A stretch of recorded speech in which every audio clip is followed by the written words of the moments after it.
اعوذ باللہ السمیع العلیم العظیم الحفیظ بوجہ الکریم وسلطانہ القدیم من الرجس الخبیث المخبث الشیطان اللعین الرجیم وقبیلہ ونفخہ ونفسہ وہمزہ بسم اللہ الرحمن الرحیم۔ تمام نبیوں کے سردار حضرت محمد صلی اللہ علیہ وآلہ وسلم اور تمام مذاہب کے سردار دین اسلام کے پیروکاروں، سلام علیکم۔ آج جس ہستی کا ذکر ہو رہا ہے، کرنے جا رہا ہوں، وہ مشہور ہوئے اپنی کنیت سے، یعنی حضرت ابو الحسن خرقانی رحمۃ اللہ علیہ۔ چونکہ ذکر ہوا تھا بایزید بستامی رحمۃ اللہ علیہ کا اس سے پہلے، تو حضرت بایزید بستامی رحمۃ اللہ علیہ سے ایک خاص تعلق ہے ان کا، اس لیے میں نے ان کے بعد ان کا ذکر کیا۔ حضرت ابو یزید بستامی رحمۃ اللہ علیہ سے ان کا کیا تعلق ہے، اور میں ان کے بعد ان کا ذکر کیوں کر رہا ہوں؟ اصل میں یہ پیدا ہوئے ہیں 89 years after حضرت ابو یزید بستامی رحمۃ اللہ علیہ کے، 89 years after۔ تو بہت وقفہ ہے، تو پھر تعلق کیسے ہوا؟ تعلق اس طرح ہے کہ حضرت ابو یزید بستامی رحمۃ اللہ علیہ جب اپنے شہر سے چلتے، شہر سے چل کے دھستان کے قبرستان میں جہاں شہداء کی قبریں تھیں، وہاں فاتح پڑھنے کے لیے سال کے بعد جایا کرتے تھے، تو رستے میں پڑتا تھا خرقان، تو خرقان میں کھڑے ہو جاتے۔ اس شہر کی اور اس قریے کی کوئی ریپوٹیشن اچھی نہیں تھی، زیادہ تر چور رہتے تھے یہاں، اور آپ لوگ رک جاتے، آپ رکتے، رک کے یوں سانس انہیل کر اندر کھینچتے، سانس جیسے کوئی آدمی پھول کی خوشبو کو سونگتا ہے یا عطر کی شیشی کو سونگتا ہے۔ مریدوں نے پوچھ لیا، حضور طریقہ ہے آپ کا ہر سال جو ہی آپ قبرستان جاتے ہیں تو یہاں رک کے سانس کیوں کھینچتے ہیں؟ کہنے لگے اس سرزمین خرقان سے ایک مرد کی خوشبو آتی ہے، آئے گا تو ہمارے بعد، لیکن آپ نے نام بھی بتا دیا، کہا نام اس کا علی، پیشہ بھی بتا دیا، کہا کاشتکاری کرے گا، اہل و عیال ہوں گے، اور ہم سے وہ مرتبے میں 3 گنا زیادہ ہوگا۔ اللہ اکبر جل شانہ۔ اور اس تذکرے، اس کا ذکر مولانا روم نے مثنوی شریف میں بھی کیا ہے، ایک پورا باب باندھا ہے، اور بالکل جو میں ترجمہ کر رہا ہوں وہ انہوں نے فارسی میں کہا ہے، اور یہی ہوا۔ اور ایک اور طریقہ، یعنی ایک اور طرح سے بایزید بستامی رحمۃ اللہ علیہ سے ان کا تعلق، ابو الحسن خرقانی رحمۃ اللہ علیہ کا، وہ کیا ہے؟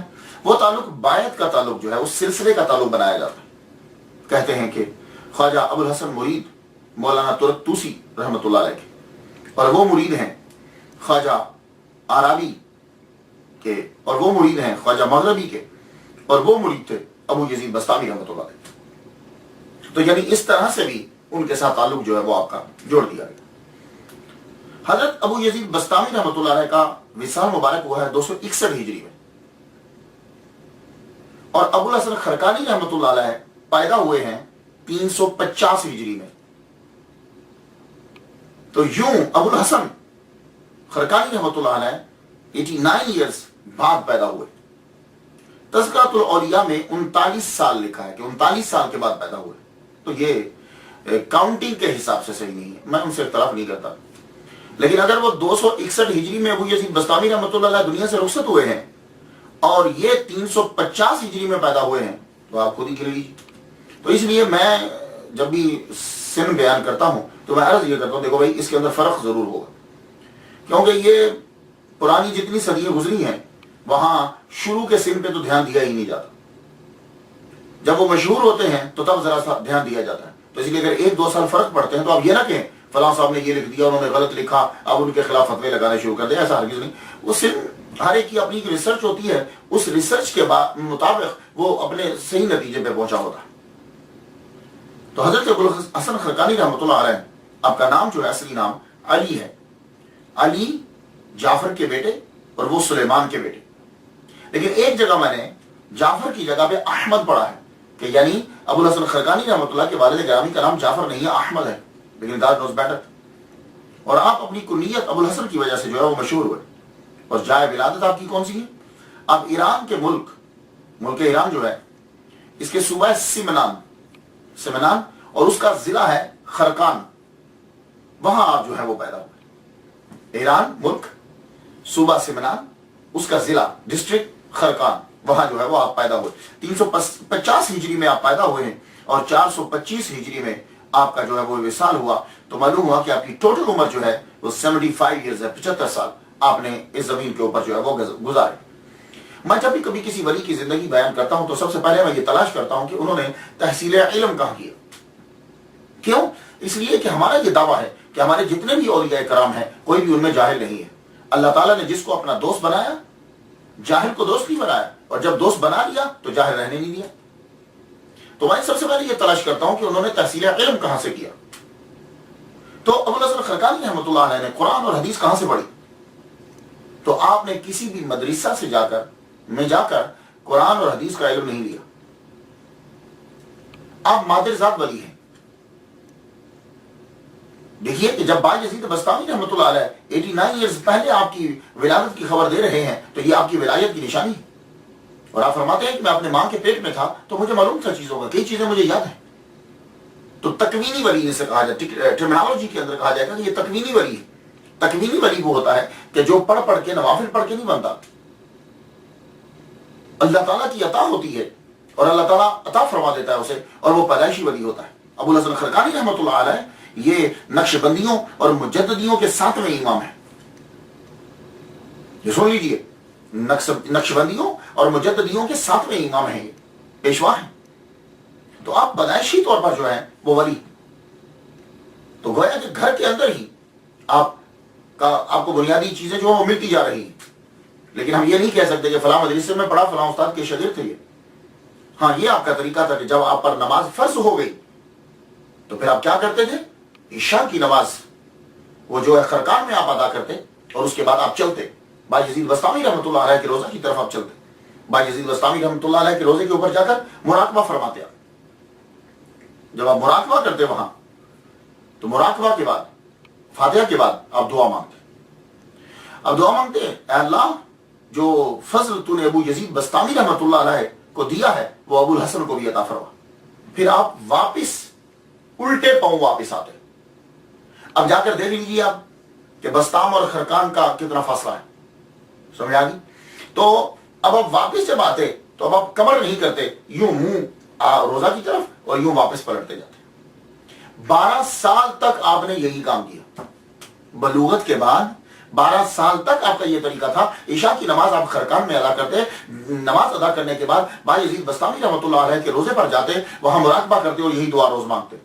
12 سال جب گزر گئے تو تربت سے آواز آئی، ابو یزید بستامی رحمۃ اللہ علیہ کے روزے سے آواز آئی، اے ابو الحسن اب وقت آ گیا ہے، تو ایک جگہ بیٹھ کر مخلوق کو اللہ کی راہ دکھا، اور جو تو دعا مانگا کرتا تھا وہ قبول ہو گئی، چل الحمدللہ سے پڑھنا شروع کر دے اور خرقان کی طرف واپس پلٹ جا۔ تو حضرت ابو الحسن خرقانی رحمۃ اللہ علیہ نے جب یہ آواز سنی تو اب آپ نے سورہ فاتحہ شروع کر دی پڑھنا، الحمدللہ رب العالمین الرحمن الرحیم، اور واپس خرقان کی طرف جانے لگے۔ جب خرقان میں پہنچے تو پورا قرآن مجید پڑھ چکے تھے اور اللہ تعالیٰ نے ان کو عطا فرمایا اور وہ پورا قرآن مجید ان کو زبانی یاد ہو چکا تھا۔ یہ ہے قرآن کی تعلیم کہ یعنی بستام سے چلے، الحمد سے شروع کیا اور والناس خرقان تک ہو گیا اور پورا قرآن مجید زبانی یاد ہو گیا۔ یہ ان کی نظر ہے، اللہ کا کرم ہے۔ اللہ تعالیٰ نے تمام باطنی دروازے بھی کھول دیے، تمام علوم آشکار ہو گئے، گویا کہ علم لدنی عطا فرما دی۔ اب اللہ تعالیٰ نے کتنے مراتب ان کے طے کیے، ایک طویل گفتگو ہے، اور ابو الحسن خرقانی رحمۃ اللہ علیہ پر بہت زیادہ لکھا ہے، جس نے بھی لکھا بہت زیادہ لکھا۔ اور اگر آپ ڈیٹیل سے پڑھنا چاہتے ہو تو میں ریکمینڈ کروں گا آپ کے لیے تذکرۃ الاولیاء، اس کے اندر آپ پڑھیے بایزید بستامی رحمۃ اللہ علیہ کی پرواز اور ابو الحسن خرقانی رحمۃ اللہ علیہ کی پرواز جو ہے، اور پھر مراتب اور درجات جو ان کو عطا ہوتے گئے اور ان پر جو چیزیں آشکار ہوتی گئیں یہ ان کو واضح کرتے گئے، بتلاتے گئے۔ تو وہ آپ جا کے تذکرۃ الاولیاء کے اندر ڈیٹیل کے ساتھ جو ہے وہ آپ پڑھ سکتے ہیں، لیکن میں چند گوشوں پہ گفتگو کرتا ہوں، ایک تو ٹائم نہیں ہوتا اور دوسرا ایک میرا مطمع نظر کچھ اور ہے۔ اولیاء کرام کے بارے میں جو بتانا چاہتا ہوں چیزیں، وہ چند چیزیں میں ان میں سے اسٹڈی کرنے کے بعد چنتا ہوں۔ اب دیکھیے تحصیل علم کے بعد دوسری چیز میں جو دیکھتا ہوں اولیاء کرام کے اندر، وہ میں دیکھتا ہوں توحید اور رسالت کے بارے میں ان کا کیا کنسپٹ ہے. کیونکہ دھندلا کر دیا ہے اولیاء کرام کا تصور لوگوں کی نظر کے اندر. لوگ اولیاء کرام کو پتہ نہیں کیا سمجھتے ہیں. میرا جو متوہ نظر ہے، جو میں نے یہ سلسلہ شروع کیا ہے، اور میں امید کرتا ہوں کہ آپ لوگ میرے ساتھ تعامل کرو گے، کیونکہ اس کے اندر کسی کو کوئی لالچ نہیں ہے. اللہ کی رضا کی خاطر ہم اولیاء کی سیرت کو دوسروں تک پہنچا رہے ہیں. توحید اور رسالت دوسرا عنوان میں لیتا ہوں ان کی زندگی سے. اب ابو الحسن خرقانی رحمۃ اللہ علیہ میں دیکھتا ہوں کہ یہ توحید پر ان کا ایمان اور حضور پر ان کا ایمان اور اس کا اظہار وہ کیسے کرتے ہیں. سنیے، آپ ایک دن فرماتے ہیں، اے اللہ میں ہر جگہ تیرا غلام ہوں، تیرا بندہ ہوں، اور تیرے محبوب سلطان الانبیاء کا میں نوکر ہوں. دونوں چیزیں آ گئی، دونوں چیزیں آ گئی. اللہ تعالیٰ کو کہہ رہے ہیں کہ میں تیرا بندہ، اور حضور سے کہہ رہے ہیں کہ میں آپ کا نوکر. اور پھر ایک جگہ فرمایا ہر شے کی انتہا ہے، ہر شے کی انتہا ہے. بعض جگہ کہ مجھے ہر شے کی انتہا معلوم ہو گئی، لیکن حضور صلی اللہ علیہ وآلہ وسلم کے مدارج کی کوئی انتہا نہیں. یہاں وہ تسلیم کر گئے کہ محمد مصطفیٰ صلی اللہ علیہ وسلم سب سے افضل ہے. حضور کے مدارج کی کوئی انتہا نہیں، اور اللہ کی مغفرت کی بھی کوئی انتہا نہیں. تو یہاں خدا تعالیٰ کو غفور و رحیم تسلیم کر لیا. اور پھر ایک جگہ یوں اقرار اور اظہار کیا، اور یہ بالکل رسالت پر ایمان، مکمل ایمان. کہتے ہیں کہ ابو الحسن اس قافلے میں شامل ہے جس میں سب سے آگے اللہ ہے، پھر میرے سردار، میرے پیشوا حضرت محمد مصطفیٰ صلی اللہ علیہ وسلم ہے، اللہ کا کلام، سنت رسول، پھر صحابہ اور فقہائے اعظم، اور وہ لوگ بہت ہی بانصیب ہیں جو اس مبارک قافلہ میں شامل ہیں. یہ سنتے جائیے گا. اور جب ان چیزوں کو آپ سن لیں تو پھر کبھی کسی کی بات مت سنیے گا کہ اس نے کہا کہ میں یہ نو. آپ کہہ رہے ہیں کہ میرے قافلے کا سردار سب سے آگے اللہ پاک ہے، اور مخلوق میں اللہ کے بعد محمد صلی اللہ علیہ وسلم، پھر صحابہ کرام، پھر فقہ.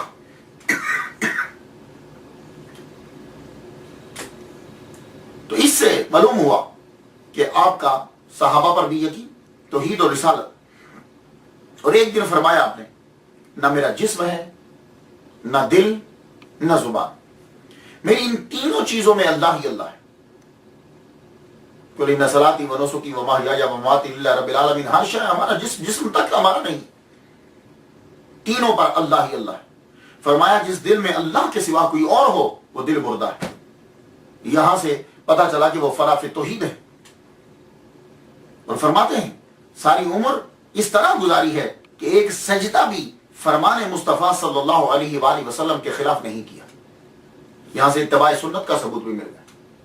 اور یہ سب کچھ اب پڑھنے کے بعد جو میں نے آپ کو مختصر پیش کیا ہے، کیا کوئی کہہ سکتا ہے کہ انہوں نے یہ کہا ہو کہ میرا مرتبہ حضور سے زیادہ ہے؟ لا حول ولا قوت الا باللہ العلی العظیم. تو یہ چیزیں آپ لوگ بھی یاد رکھیے. یہ سرمایہ ہے ہمارا، یہ فیوز و برکات کا منبع ہے، اور ہم نے لوگوں کو کلیئر بتانا ہے کہ انہوں نے کیا کہا. اور صحابہ کے متعلق آپ کا عقیدہ ابو الحسن خرقانی رحمۃ اللہ کا یہ تھا. آپ فرماتے ہیں کہ ہر وقت حضرت ابوبکر صدیق رضی اللہ تعالیٰ عنہ کا دل خدا تعالیٰ کی یاد سے بھرا رہتا تھا، یعنی کبھی غافل نہیں ہوا. اور حضرت عمر رضی اللہ تعالیٰ عنہ کے دل، اس کے اندر اللہ تعالیٰ کی حیبت ہوتی تھی ہر وقت. اور حضرت عثمان غنی رضی اللہ تعالیٰ عنہ کے دل میں ہر وقت رب تعالیٰ کی شرم و حیا. اور حضرت مولا علی رضی اللہ تعالیٰ عنہ کوئی ایسا لمحہ نہیں کہ جب انہوں نے اللہ تعالیٰ کے نور کا مشاہدہ نہ کیا. لو، یہ انہوں نے چاروں صحابہ پر اپنے ایمان کو واضح کر دیا. اللہ تعالیٰ نے ان کو مقام عطا فرمایا. پھر یہ مقام ہے ولایت پر پہنچتے، بڑھتے بڑھتے بڑھتے بڑھتے بڑھتے عاجزی و انکساری، اللہ اکبر جل شانہ. اور یہ ایک اور بیسک چیز ہوتی ہے ولی کامل میں، وہ عاجزی و انکساری اس کے اندر ہوگی. معاشرے کے جو عام لوگ ہیں وہ ان کے سامنے کبھی اکڑے گا نہیں. معاشرے کے عام لوگوں کی بھی وہ اتنی ہی عزت کرتا ہے، اور کبھی بھی وہ اپنے مرتبے کا اظہار نہیں کرے گا. یہ بات یاد رکھیے. آج کے لوگ، ہم لوگ ہیں صوفی نہیں ہیں لیکن خود کو صوفی کہلاتے ہیں. ہم پیر کے مرتبے پر بیٹھنے کے قابل نہیں ہیں لیکن ہم زور و شور سے کہتے ہیں اور ان لوگوں کو دیکھیے ابوالحسن خرقانی رحمۃ اللہ علیہ کو 7 دن تک آپ کی خانقاہ میں کچھ پکا نہیں ہے، کچھ آئے ہی نہیں، 7 دن روزے سے گزر گئے۔ 8ویں دن ایک صاحب آئے، آٹا اٹھایا ہوا اور بکری ایک، کہا کہ یہ میں صوفیاء کے لیے لایا ہوں، خانقاہ میں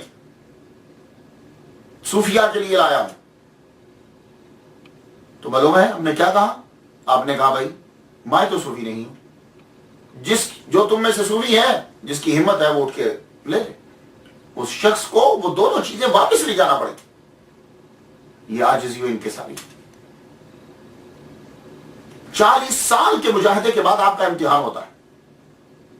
یہ دولت، عورت اور شہرت، یہ 3 چیزیں ایسی ہیں جو انسان کو بڑے مرتبے سے نیچے گرا دیتی ہے۔ 40 سال آپ نے مجاہدہ کیا، اس کے بعد آپ کا امتحان ہو رہا ہے۔ کھیتی باڑی، ایک باغ بھی تھا آپ کا، درخت لگانے کے لیے زمین کو کھودا، نیچے سے چاندی نکل آئی، اس جگہ کو چھوڑ کے دوسری جگہ پہ پہنچے، اس جگہ کو کھودا، وہاں سے سونا نکل آیا، تو اس جگہ کو چھوڑا، آگے بڑھے، تیسری جگہ کھودنے لگے، وہاں سے ہیرے نکل آئے، ایک دم سے سجدے میں گر گئے، پروردگار عالم مجھے دولت نہیں چاہیے، یا اللہ مجھے تیرا فضل چاہیے، تیرا کرم چاہیے۔ یہ ہے ولی اور یہ کرم، مجھے تیرا کرم چاہیے۔ اور آپ کا مرتبہ، اللہ اکبر جل شانہ، مرتبہ آپ کا اتنا ہے کہ ایک مرتبہ ایک مرید نے آ کے عرض کی، حضور میں کوہ لبنان پہ جا کر قطب عالم کا دیدار کرنا چاہتا ہوں، مجھے اجازت دیں؟ آپ نے فرمایا جاؤ، میں تجھے اجازت دیتا ہوں کہ تم لبنان چلے جاؤ۔ کہاں تھے؟ خرقان میں۔ کہاں جانا ہے؟ لبنان میں۔ تو لبنان میں جا کے میں قطب عالم کی زیارت کروں؟ فرمایا کہ جاؤ۔ یہ بیچارہ کتنا سفر کیا ہوگا اس نے، خرقان سے، ایران سے لبنان پہنچا۔ لبنان جب اس جگہ پہ پہنچا، وہ پہاڑی تھی، وہاں دیکھا کہ سب بسب لوگ بیٹھے ہیں، آگے جنازہ ہے اور انتظار کر رہے ہیں۔ کہا جنازہ ہے تو پڑھاؤ؟ کہا نہیں، قطب عالم تشریف لائیں گے، ہر 5 نمازوں میں وہ آتے ہیں روزانہ، امامت وہی کرواتے ہیں، تو جنازہ بھی وہی پڑھائیں گے۔ انتظار ہو، یہ ظہر کا وقت ہے، امام آئے، امام جب آئے پہلے نماز پڑھائی، پھر جنازہ آگے لایا گیا، جنازہ پڑھایا، اور جب وہ مڑ کے جانے لگے تو یہ مرید دیکھ کر حیران رہ گیا کہ وہ تو ابوالحسن خرقانی رحمۃ اللہ علیہ ہیں، ایک دم سے غش کھا کے گر گیا۔ جب ہوش آیا تو عصر کا وقت بالکل قریب تھا، عصر کا وقت قریب تھا، پھر اسی طرح صف لگی، یہ اگلی صف میں قریب بیٹھ گیا۔ جو ہی پھر وہ امام ابوالحسن خرقانی رحمۃ اللہ علیہ ظاہر ہوئے، نماز پڑھا کے جانے لگے تو دامن پکڑ کے رو پڑا، حضور میں شرمندہ، میں نہ تھی، مجھے کیا معلوم کہ قطب عالم میرا پیر ہی ہے، میں اپنے پیر کو چھوڑ کر میں دوسری جگہ پہ چلا گیا۔ آپ نے خاموشی سے کہا چپ کر جاؤ، میرے دامن کو پکڑو اور واپس چلتے۔ طے زمانی ایک دم سے خرقان پہنچے اور فرمانے لگے سنو، جب تک میں زندہ ہوں تم نے یہ بات کسی کو نہیں بتائی۔ یہ قطب عالم ہوتا کیا ہے؟ اب یہ اصطلاح ایک آ گئی، ایک نام آ گیا، تو بڑی تیزی کے ساتھ جلدی سے بتاتا جاؤں آپ کو۔ میں نے ابن عساکر میں پڑھا کہ 300 اولیاء، 30 ابدال، 7 اوتاد، 5 اقطاب اور 1 قطب عالم۔ پھر سن لیجیے، 300 اولیاء پوری دنیا میں، 300 اولیاء، 30 ابدال، 7 اوتاد، 5 اقطاب اور 1 قطب عالم۔ تو قطب عالم یوں سمجھ لیجیے کہ جیسے کسی ملک کا وزیر اعظم یا صدر ہوتا ہے، یعنی جو سب سے بڑا جس ملک میں ہے، تو وہ قطب عالم ہوتا ہے۔ اور قطب عالم کے لیے طے زمانی کوئی چیز نہیں ہے، یہ مسافت، یہ سفر کوئی معنی نہیں رکھتا، وہ چشم زدن کے اندر پوری دنیا کا سفر کر سکتا ہے قطب عالم۔ اب آپ نے دیکھا کہ 5 نمازیں یہ وہاں جا کے پڑھاتے ہیں لبنان میں، اور قطب عالم، اللہ اکبر۔ اور یہ بچپن میں بھی ایسا ہوتا تھا ان کے لیے، کبھی کبھی خرقان سے 1 سیکنڈ میں پہنچ جاتے تھے، بس چشم زدن میں پہنچ جایا کرتے تھے۔ اللہ اکبر جل شانہ، اللہ تعالیٰ نے ان کو اتنا مرتبہ عطا فرمایا۔ اور ابوالحسن خرقانی رحمۃ اللہ علیہ چونکہ یہ نقشبندیوں اور مجددیوں کے امام ہیں، پیشوا ہیں صاحب، تو یہ سماج و قوالی ہے نا، نقشبندیوں میں نہیں ہوتی ہے، قادریوں میں بھی نہیں ہوتی، یہ چشتیوں میں زیادہ تر ہوتی ہے، ایک سلسلہ ہے تبلیغ کا، جیسا بھی اندازہ ہوگا۔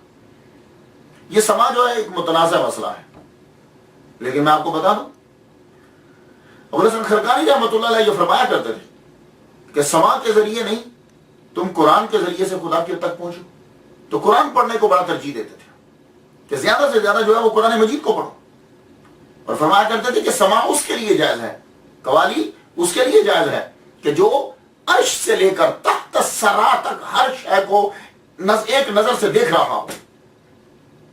سن لیجئے، یہ آج کی قوالی تو اس پائے میں پہنچتی ہی نہیں ہے۔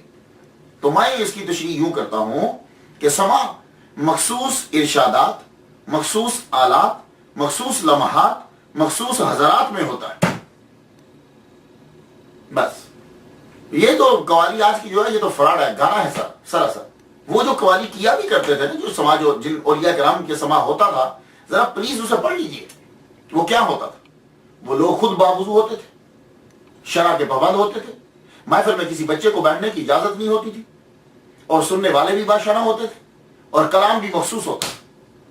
یہ کلام نہیں ہوتا تھا۔ تو آپ زیادہ تر ترجیح جو ہے وہ اسی کو دیا کرتے تھے۔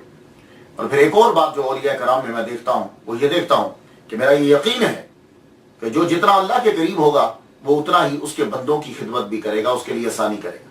تو میں اسٹڈی کرتے ہوئے خدمت خلق دیکھتا ہوں کہ اس ولی کامل کے اندر یہ چیز، یہ صفت ہے، کیوں ہمیں آج کے دور میں یہ چاہیے؟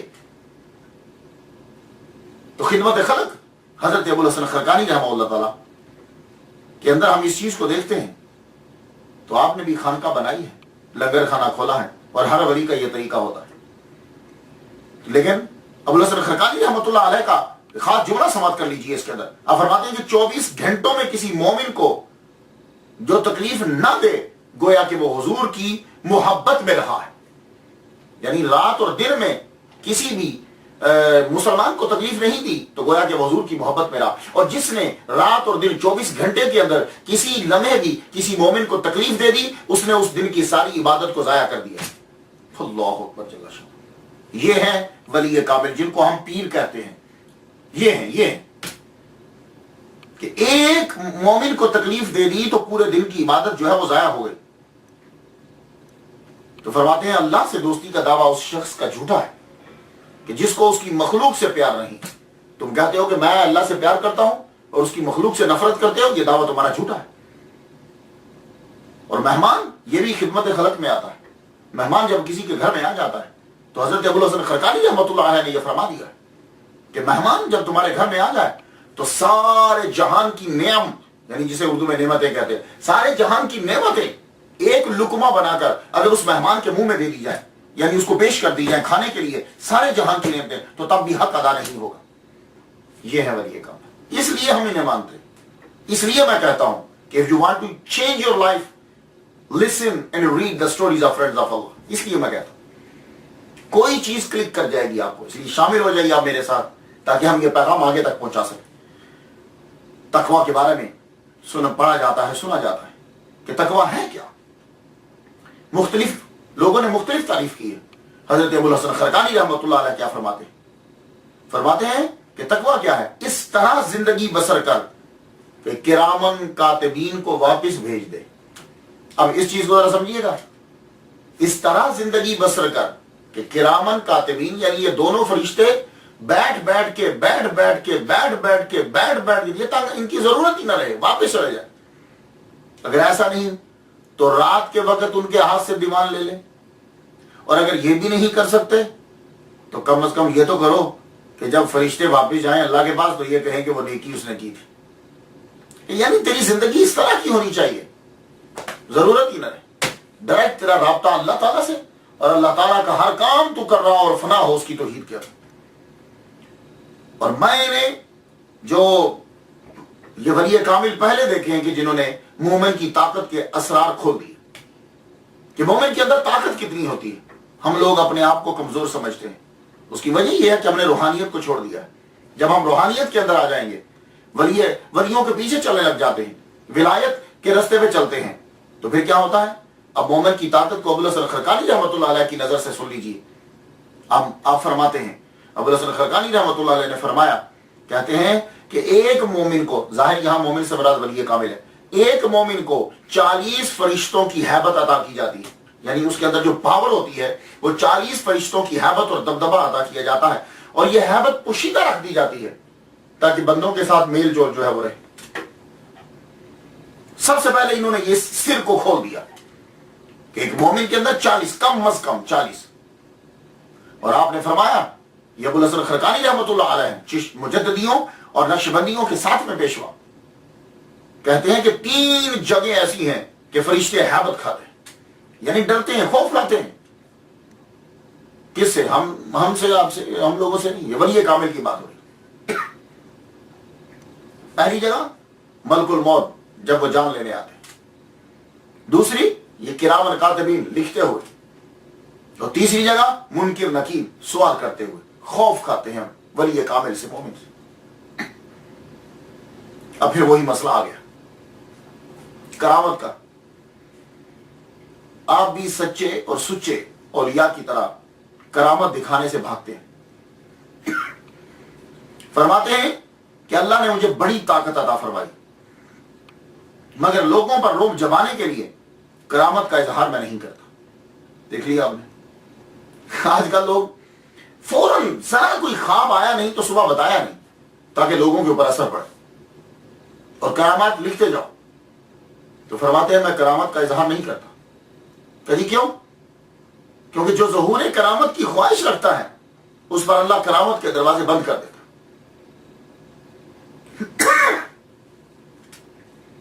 مجھے ان کی سیرت پڑھنے سے ایک نئی چیز ملی. 700 ہجری کے بعد زیادہ یہ چیز دیکھی گئی.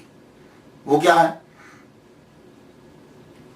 خضر علیہ السلام سے ملاقات کرنا. میں نے اکثر دیکھا ہے سیرت جب میں پڑھتا ہوں تو مریدین فل کوشش کرتے ہیں کہ پیر صاحب کی ملاقات کسی نہ کسی طرح خضر علیہ السلام سے ہو جائے. وہ ایک اعزاز سمجھتے ہیں. لیکن یہ واحد ولی کامل ہے کہ یہ تصور میں نے ان کے یہاں دیکھا. ایک آدمی 60 سال سے عبادت کرتا رہا، ان کا مرید ہے، اور ایک دن آ کے عرض کرنے لگا حضور میرا من چاہتا ہے، میں خضر علیہ السلام سے ملاقات کرنے کو میرا دل چاہتا ہے. تو معلوم ہے آپ نے کیا فرمایا؟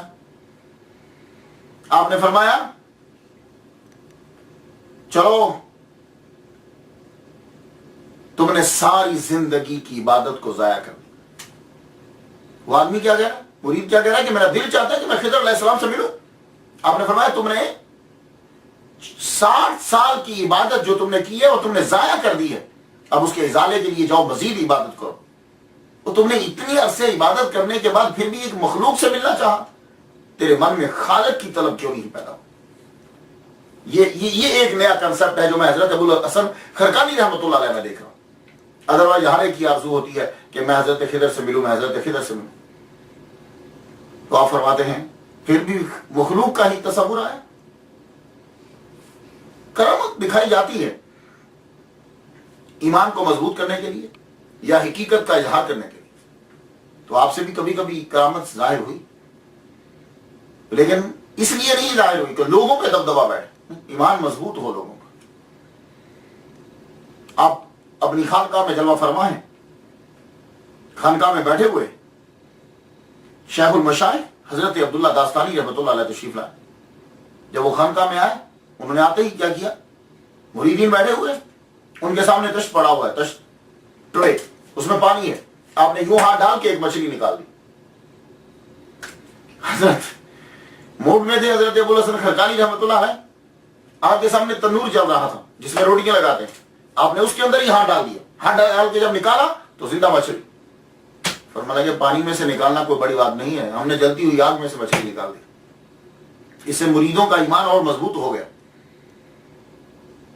ابو الحسن خرقانی رحمۃ اللہ علیہ کا نام آئے اور محمود غزنوی کا ذکر نہ ہو تو یہ محمود غزنوی کے لیے بہتر نہیں ہے. تو تاریخ کے کچھ اوراق جو ہے ان پر ظلم ہو جائے گا. محمود غزنوی اس کو بڑا شوق تھا کہ جتنے بڑے بڑے لوگ ہیں جیسے کہ ابو علی سینا، اسکالرز بڑے بڑے، یہ میرے دربار میں رہیں. اس نے قاصد بھیجے حضرت ابو الحسن خرقانی رحمۃ اللہ علیہ کے پاس کہ ان سے جا کے کہو کہ محمود غزنوی آپ کو ملنا چاہتا ہے اور آپ میرے دربار میں تشریف لائیں. اور یہ بات محمود غزنوی کو معلوم تھی، یہ اسے معلوم تھی کہ وہ میرے دربار میں نہیں آئیں گے. تو کہنے لگا جب وہ یہ کہیں کہ میں نہیں جاتا تو ان کے سامنے یہ آیت پڑھنا